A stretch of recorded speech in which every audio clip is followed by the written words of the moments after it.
Jeremiah chapter 11, verses 9 and 10. Again the Lord said to me, conspiracy exists among the men of Judah and the inhabitants of Jerusalem.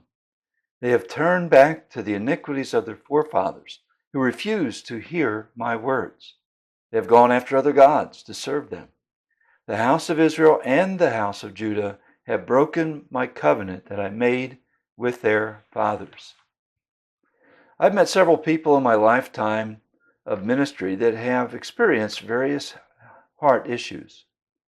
Some had problems with blockages in their heart that resulted in shortness of breath, an inability to function correctly from a physical standpoint, and in extreme cases, heart disease can lead to death. It is one of the leading causes of death in our country.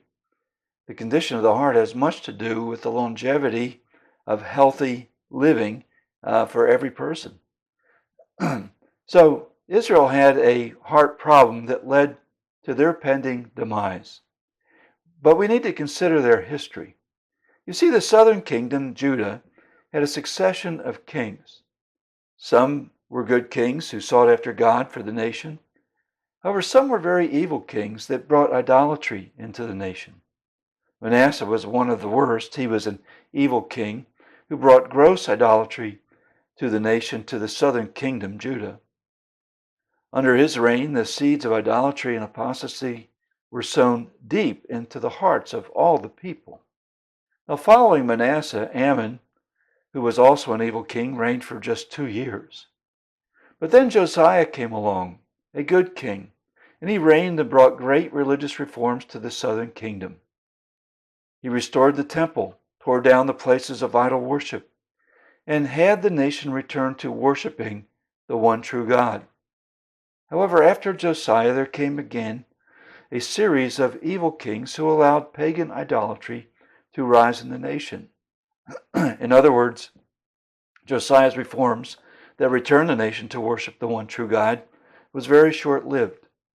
So what was the problem with the nation? How could they in Josiah's time worship God and then so quickly move back into idolatry? And the problem was one of the heart. Josiah's reforms did move the nation to forsake false gods and worship the one true God. However, the worship of God was more of a forced external exercise, that's legalism, that did not come from the heart.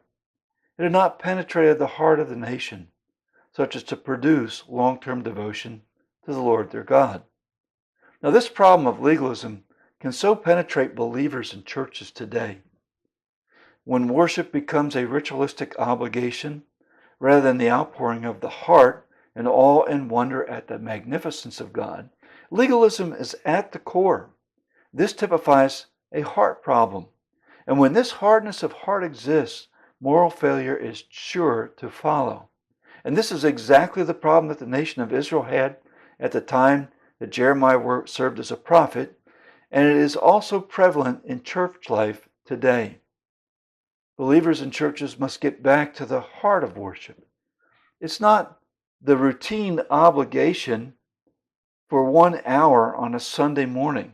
Worship is born in the heart of believers and must be an integral part in every aspect of their daily lives. When it is, it will absolutely transform this Sunday morning gathering. People will no longer be counting the minutes until they go home, looking at their watches. They will stop daydreaming. They will cease playing with their smartphones. Instead, they will be moved in their hearts to sing with all gusto to their God, to praise Him with a full heart, to respond to the sermon in obedience and fully surrender their lives to the Lord because of full devotion. We need to examine our worship. We need to examine our own hearts.